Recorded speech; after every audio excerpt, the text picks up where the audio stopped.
The door creaked open just enough for Daniel Moretti to see the shadows moving inside his own house. He froze, his pulse hammering in his ears. He wasn't supposed to be home yet. No one knew he had canceled his business trip.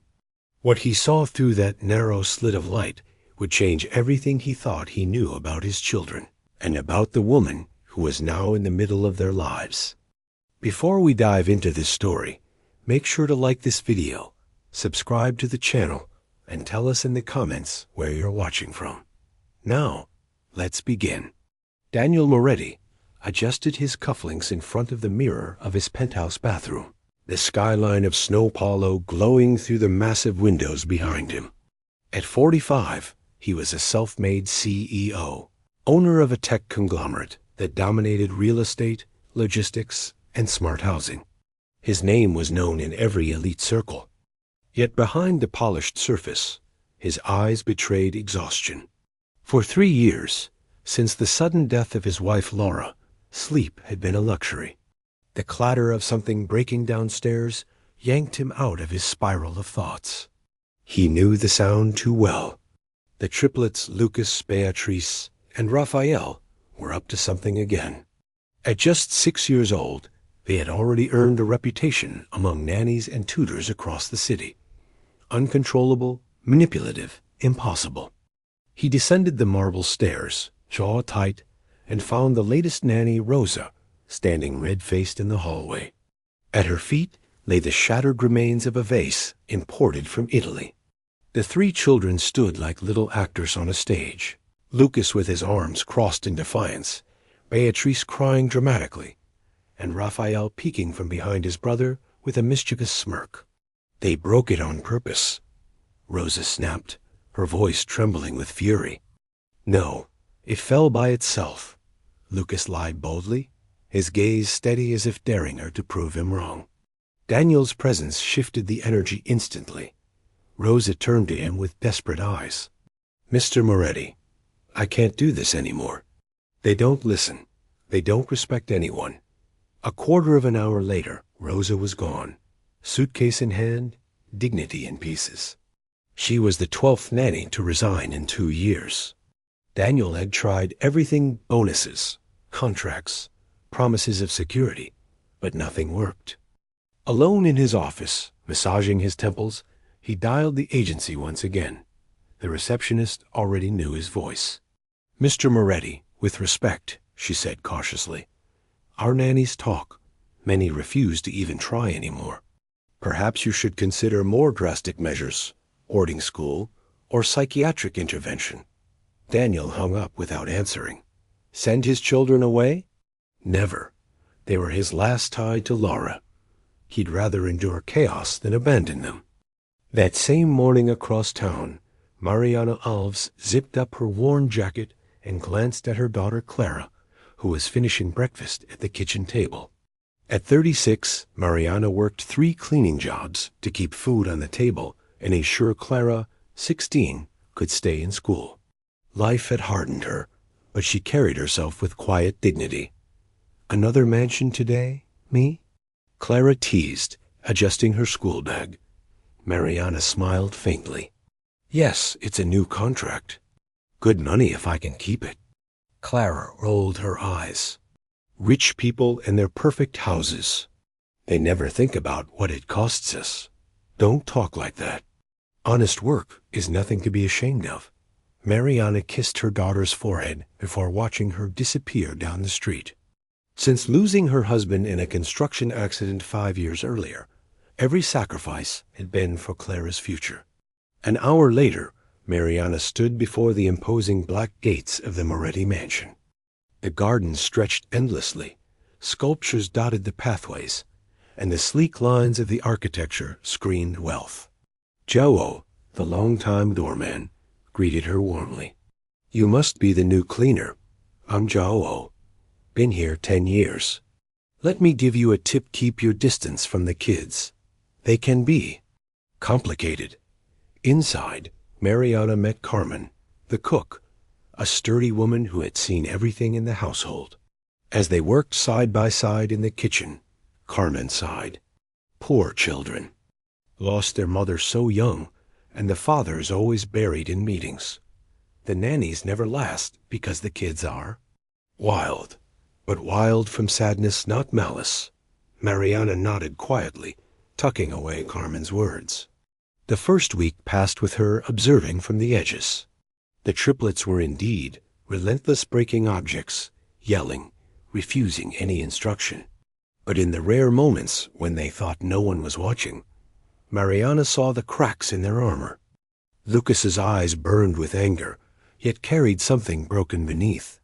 Beatrice's tears came too easily, as if she needed them to shield her from emptiness. Raphael, the quiet one, always lurking, seemed frightened of adults, but secretly yearned for attention. During her second week, while cleaning the upstairs corridor, Mariana found the three siblings playing with broken toys. Lucas stood defensively. "Don't touch our things." "You're just the maid." "I'm not here for your toys," she replied calmly, continuing to mop the floor. Beatrice tilted her head. "Are you our new nanny?" "No, I just clean." Raphael whispered something to Lucas, who relayed, "He wants to know if you're going to scream at us like everyone else." Mariana stopped, crouching to meet their eyes. "Why would I scream? Do you think you deserve that?" The children exchanged confused glances. "Everyone screams?" "The nannies, even Dad sometimes." "I don't believe in screaming," Mariana said simply, returning to her work. She hummed softly, an old lullaby she used to sing to Clara. Slowly, curiosity replaced hostility. "What's that song?" Beatrice asked. "A lullaby my daughter loved when she was small." "You have a daughter?" Lucas asked, intrigued despite himself. "Yes, Clara. She's 16 now," Raphael whispered again. Lucas translated, "He wants to know if she threw tantrums too." Mariana chuckled. "All children do when they're hurting. But tantrums don't make you bad. They just mean something inside is too heavy." From that day forward, the children lingered nearby whenever Mariana worked upstairs, listening to her songs, drawn to the calm she carried. The first true test came when Lucas tripped and skinned his knee on the marble floor.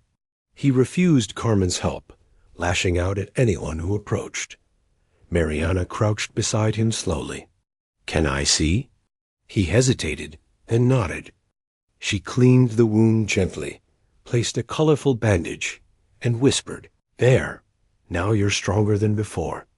"Thank you," Lucas muttered, barely audible.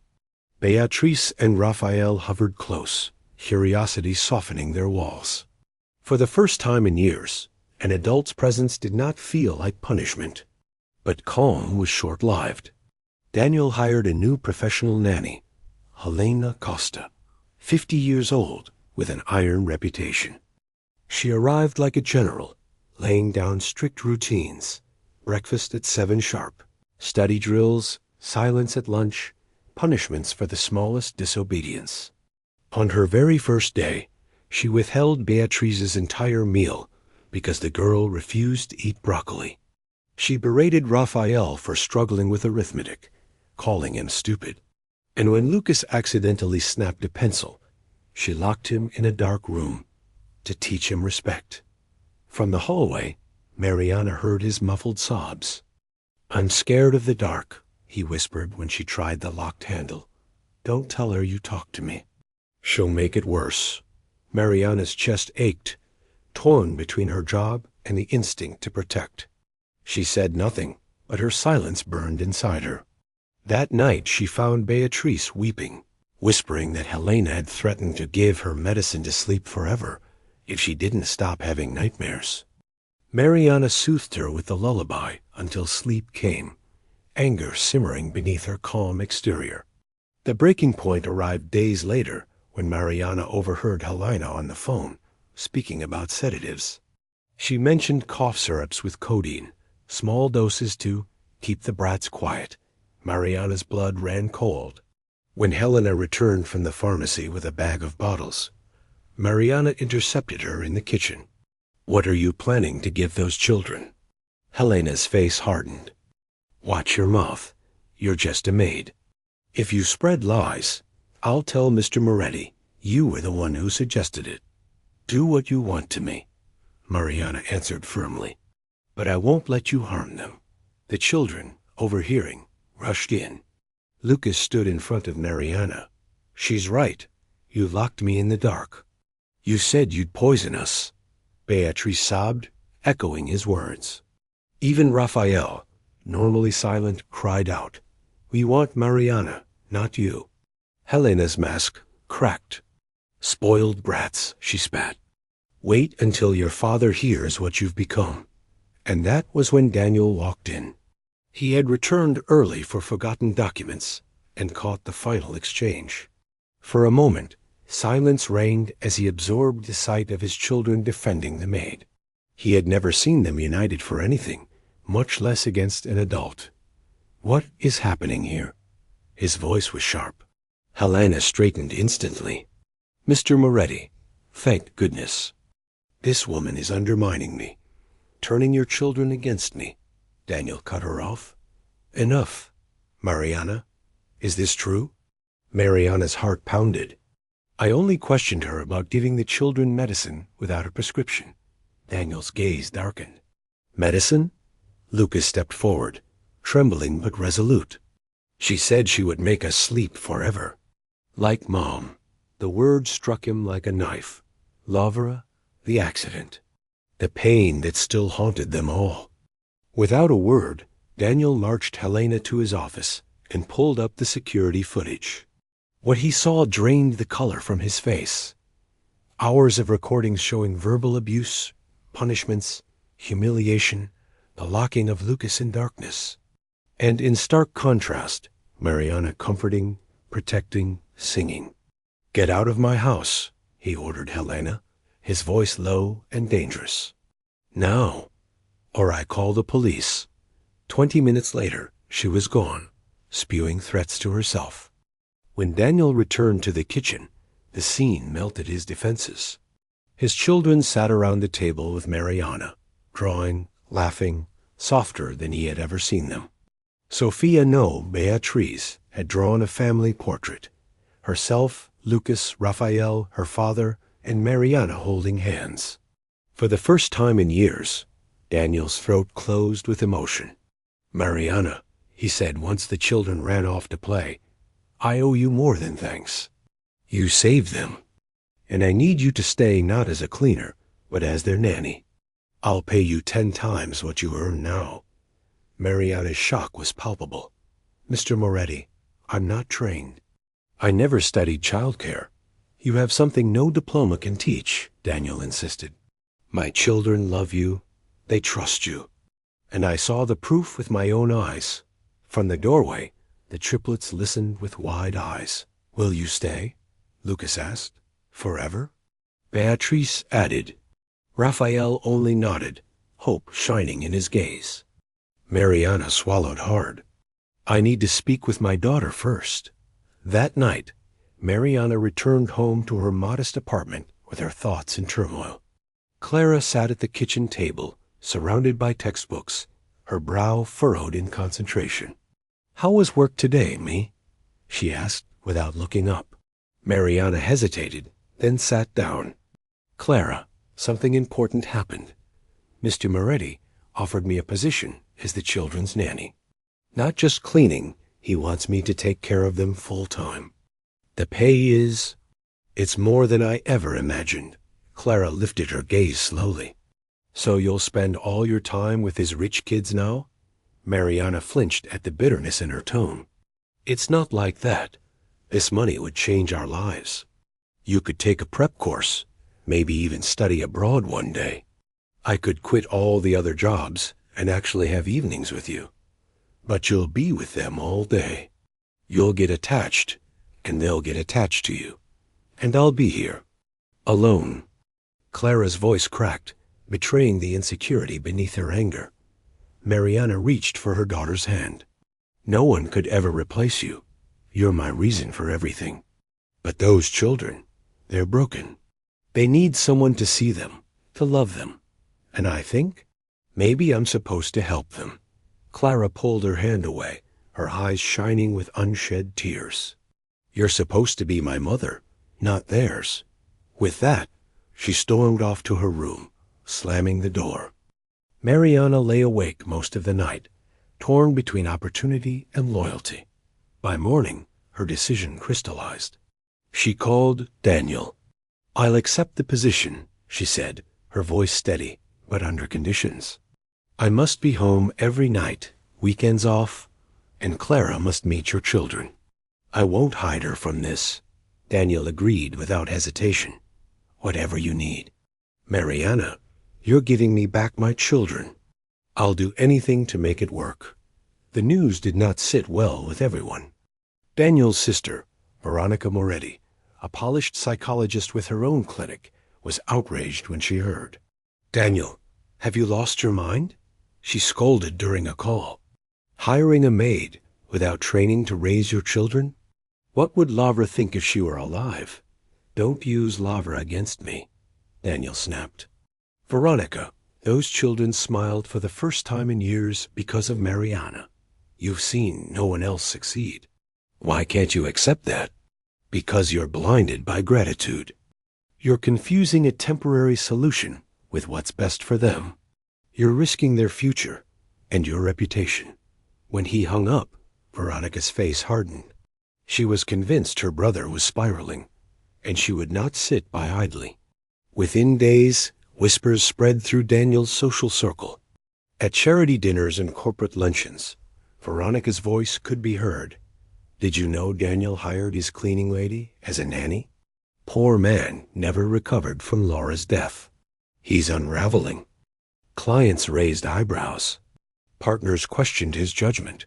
Slowly, doubt seeped into his professional empire. Meanwhile, inside the Moretti household, transformation was unfolding. The triplets resisted at first, testing Mariana's promises. Lucas deliberately shattered another vase. "You're going to yell now, right?" "Punish me?" Mariana calmly swept the shards. "Why would I punish you for being scared I'll leave?" His mask cracked. "Because everyone leaves." "I'm not everyone," she said softly.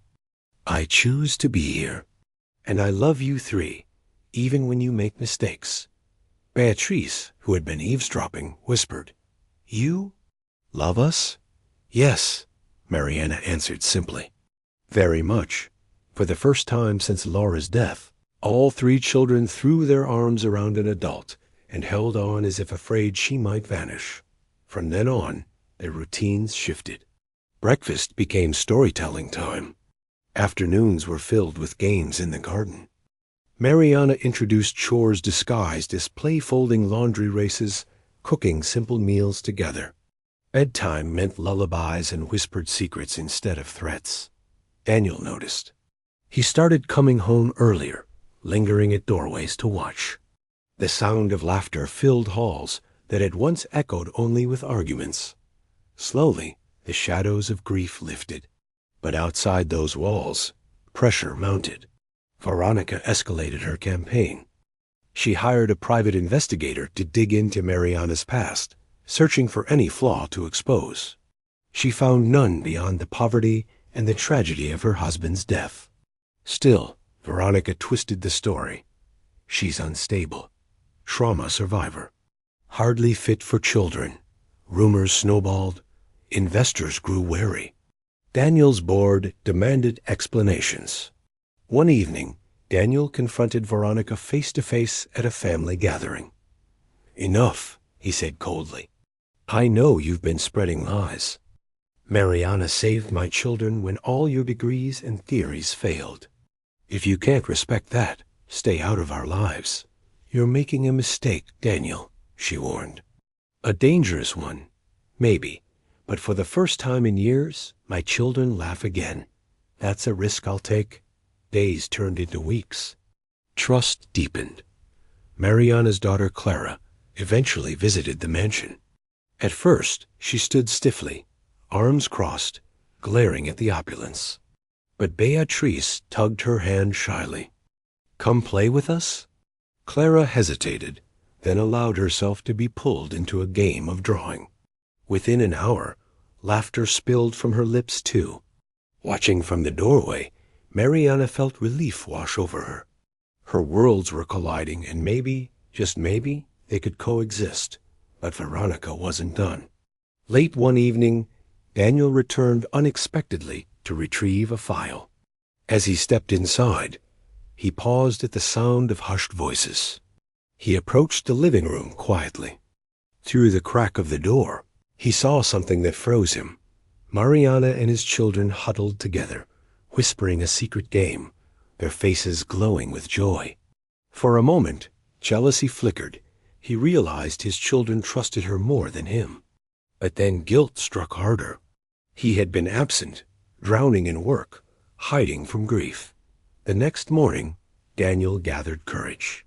At breakfast, he addressed them. "Kids, I've failed you. I buried myself in business because I didn't know how to live without your mother. But I'm here now, and I want to try if you'll let me." Lucas studied him skeptically, then nodded.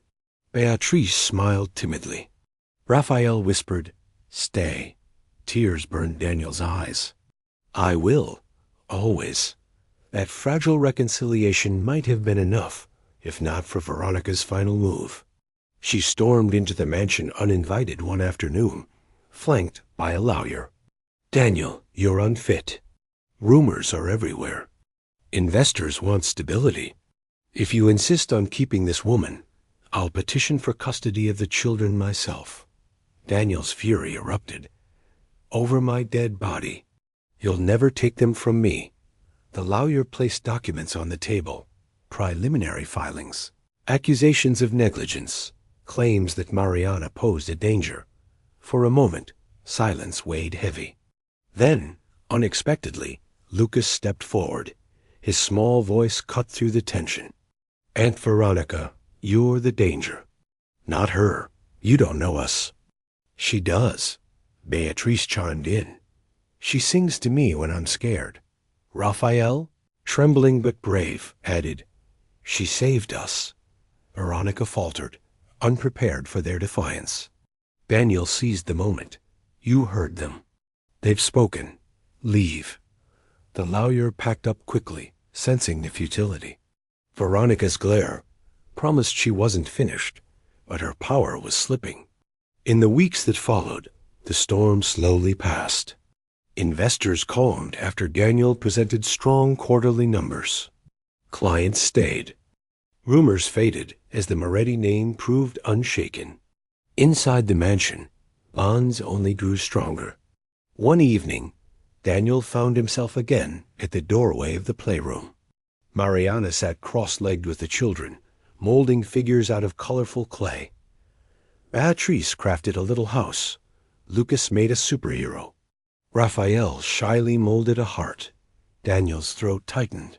For the first time since Laura's death, he saw not chaos, but family. He stepped inside, sat down beside them, and picked up a piece of clay. "What should I make?" he asked. "Make yourself," Lucas grinned. "No," Beatrice said, laughing. "Make all of us together." And so he did, hands clumsy but heart steady. A family remade not of wealth or power, but of fragile, stubborn love. From that night onward, the mansion was no longer a museum of grief. It was a home again. And the woman who had entered as a cleaner had become something more than a nanny. She had become their anchor, their healer, their family.